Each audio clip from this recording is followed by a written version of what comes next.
Hello everybody, it's time for my morning meds. So I thought I'd bring you along. Come with me and you'll see a world of liver devastation. Alright, this one is one to help me go to the bathroom. Now after being in the hospital and having my liver, Freudian slip, having my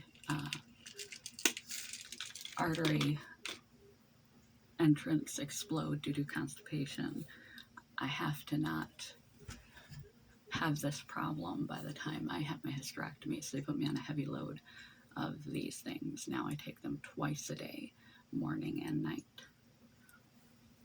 That's not my only one. For bathroom miss, they also prescribe me Senokot, but it was just as expensive, actually cheaper, to get as an over-the-counter thing through my insurance, morning and night.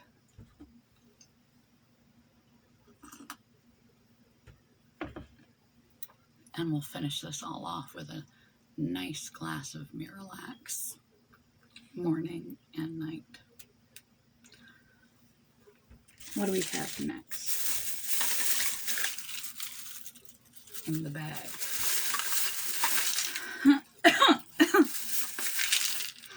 This is for my fibromyalgia. It is a tetanus medication meant to ease the pain of lockjaw that comes with tetanus. This is the only thing that is remotely similar to a pain medication that I'm on. I can take it every 4 hours, or every 4 hours, but I usually only take 2 to 3 a day, and I could take a bunch. I always have extra that I have to return.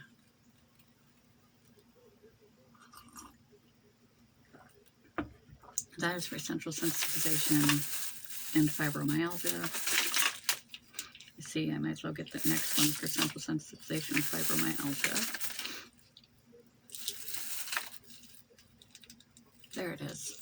This is Cymbalta, which I have not noticed do a thing. I can kind of tell the methylcarbamol helps a little bit, the tetanus drug, but this is the other one, because their first go-to when they label you fibromyalgia is to go to antidepressants, and specifically serotonin reuptake inhibitors, because they believe through various tests that Cymbalta, or any, they don't typically prescribe this much anymore, except for fibromyalgia, even though that's an off-label use. Serotonin has an impact on fibromyalgia pain and symptoms. But like I said, I haven't noticed it have any impact on me. And by the way, a note on serotonin, 80% of the serotonin that your body needs, we need this to live, is made in your gut, not in your brain. Just so in case you were ever a little skeptical about the whole microbiome thing and how important it is to try and have a healthy gut. It creates your serotonin. 80%. Only a pittance is created in your brain. So if you don't have a healthy microbiome, you don't have healthy serotonin, and serotonin is the one that makes you feel like everything's okay with the world. Satiated, happy, contented hormone. Or signal, or I can't think of the word.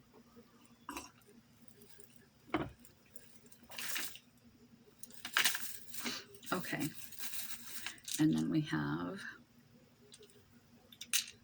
bipolar drug number 1.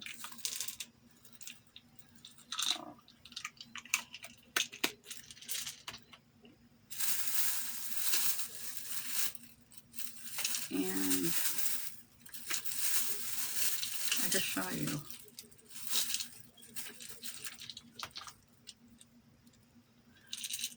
antipsychotic drug, bipolar drug number 2.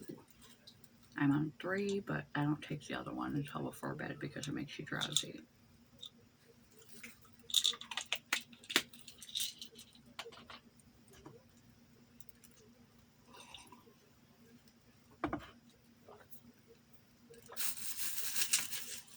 More methylcarbamol. This is a steroid for flares for my RA when the RA medications are not doing it. Supposedly, I guess you could call this my second painkiller other than OTCs. But I use it only during, I have a small amount, and I use it only during an RA flare, not for anything else.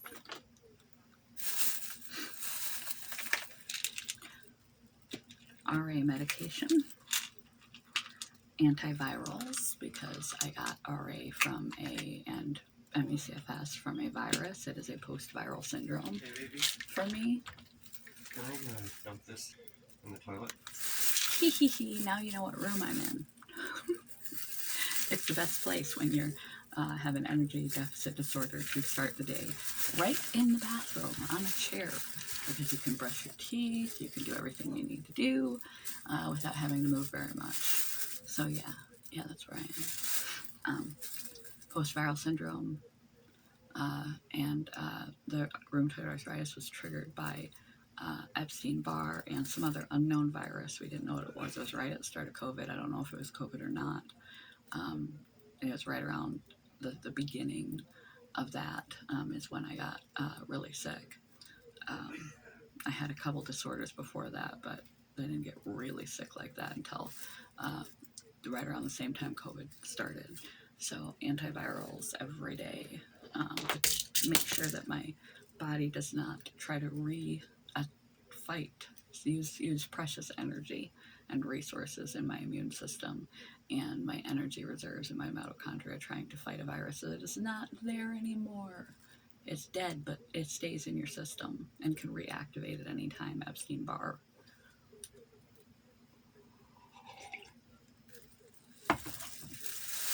They're still trying to figure out if COVID does that or not, if it lingers in your system, like a lot of viruses, all the HPV viruses do, herpes virus, cold sore virus, all that stays in your tip of your spine, and it can be reactivated at any moment. So does Epstein-Barr, so do a lot of viruses, and they don't yet know whether some of long COVID is because of damage from the initial instance of having the virus, like the scarring in your vasculature. There's some pretty gnarly side complications, long-term complications from that, or whether it stays in your body and it's reactivating, causing the damage. So, more of my poo pill.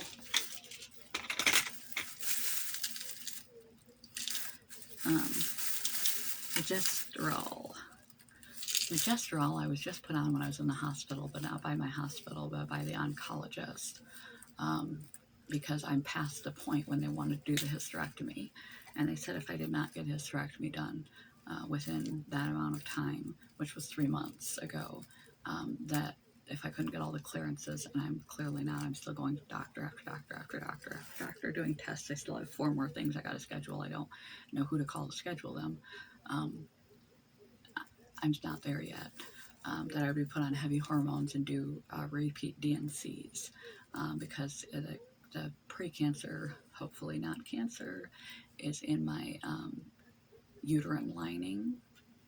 And this is actually a weight gain for people with severe cancer or severe AIDS who are extremely emaciated and need to eat and have no appetite. It increases your appetite like 1 billion times and makes you hungry and makes people that are severely physically ill put on weight.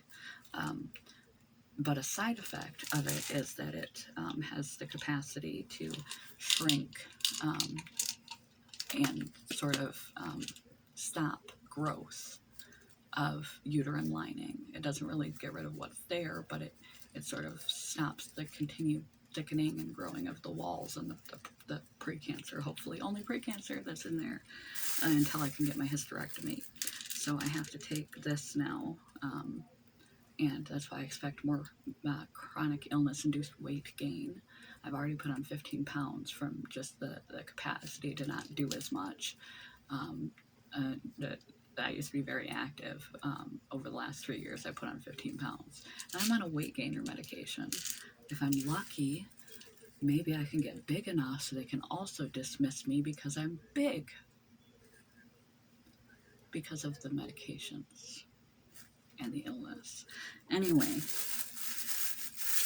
they don't come. Where's the other one? Progesterone. There it is. They don't come in the exact dose because they're not intended for this use. It's a side effect benefit that they've discovered in a few studies that it forestalls some types of breast cancer and uterine cancer. So I have to take both pills at different milligrams, morning and night.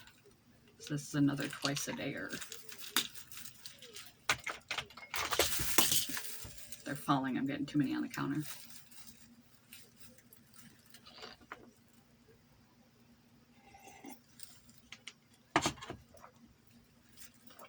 Get in there.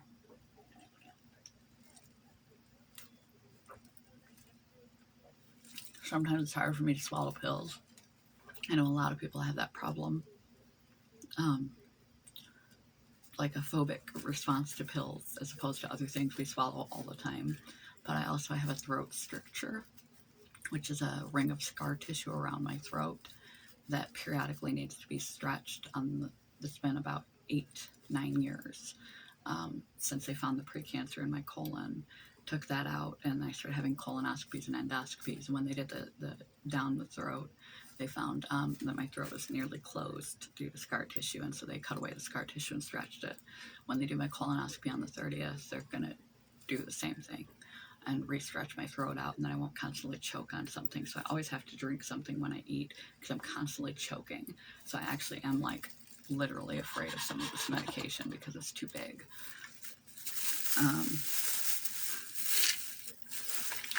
And I skipped one of my, I took that one. Don't need that one. Took that one. Took that one.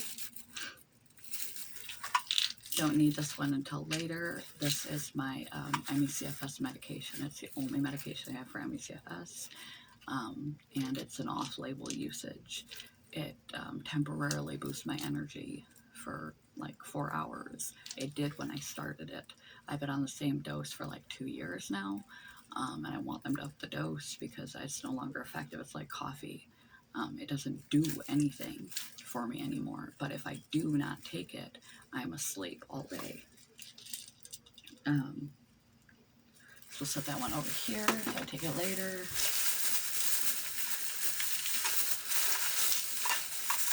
There's my other RA medication, hydroxychloroquine. I take bi-weekly biologic injections for my RA. And then I take the big scandalous, thanks to Trump, hydroxychloroquine. It's used for lupus and other things. It fights the inflammation in a different angle than a biologic does. So I have to take that every day too for my RA. And then every other Tuesday I give myself an injection, except it's been a little bit right now because you're supposed to stop biologics because they suppress your immune system. If you have a surgery that you know about and it's not an accident or anything, you're supposed to stop it 2 weeks before and 2 weeks after a surgery.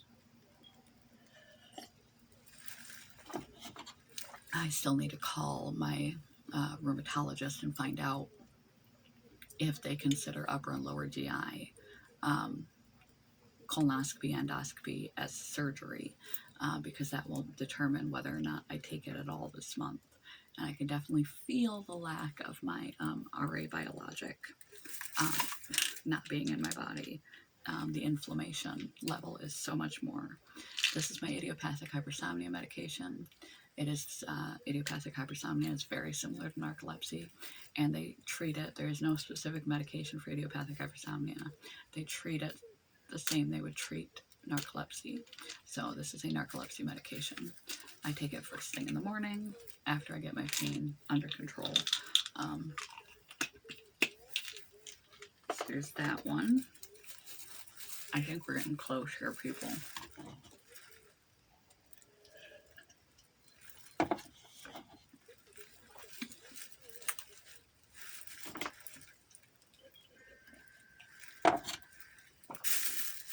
That one really didn't want to go down. What are you? No. This is the last one. I haven't had to use it yet. It's another new one to my regime we got going on here of medication. It's for pain insomnia. It's not a pain medication. It is a knock you out medication. It's a psychiatric medication from my psychiatrist. So they knew it wouldn't interact with any of my bipolar medication. It's actually used for bipolar, but they started using it off label as a sleep drug because it just has such a sedating effect. I've taken it in the past, but it's not pleasant. It's not pleasant at all. But for many weeks, I was waking up in the middle of the night 3 to 4 times a week and being stuck awake for hours just due to pain and pain insomnia. So my psychiatrist gave me that drug. It is an antidepressant in a small dose, sort of like my prednisone steroid for my RA flares, so that I don't get robbed of sleep, because if you get robbed of sleep, it's bad for your immune system and your whole biology. But it's bad for your immune system, and I need my immune system as strong as it can be anyway. And it also sets you up to potentially have a bipolar episode or a psychotic episode if you're deprived of sleep. So I try my best to get plentiful sleep. And with idiopathic hypersomnia, where you're always tired, it's a little easier to get ample amounts of sleep. And I forgot what I started talking about that for. So now to finish off this nice little slurry here, I need more water. You're supposed to take it with a full cup. I was also prescribed this in little pouches, single-serve pouches and stuff, but insurance doesn't cover it. Insurance typically doesn't cover anything you can buy over the counter. So I just bought this big off-brand bottle of Miralax, which if you look at the back of Miralax, you will find that it is actually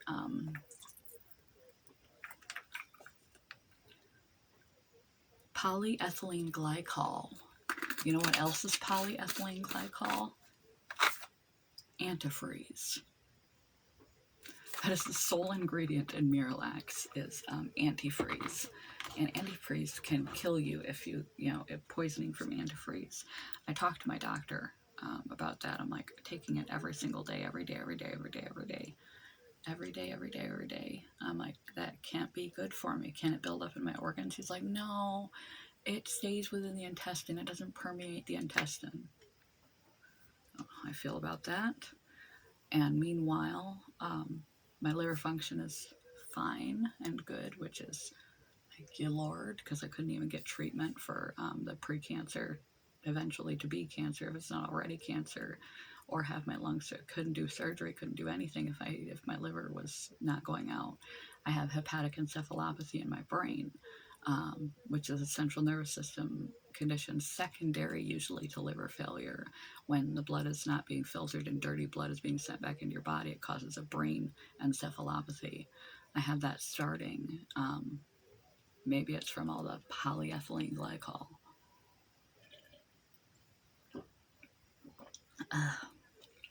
Glad this has no taste, but that's why people use it to poison people. Don't use it to poison people. They know how to detect that. And by the way, don't poison people. What are you thinking? Sorry, I watch too many crime shows. True crime shows.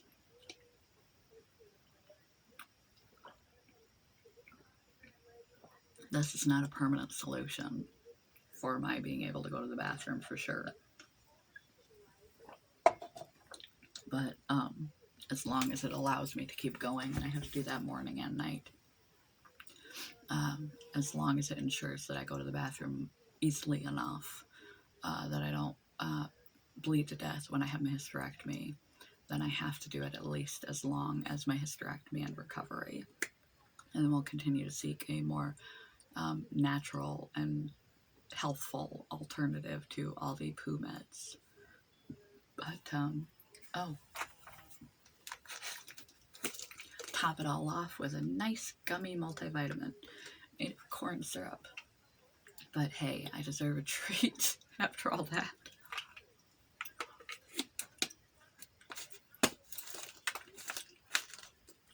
Prenatal multivitamins. And we're done for now.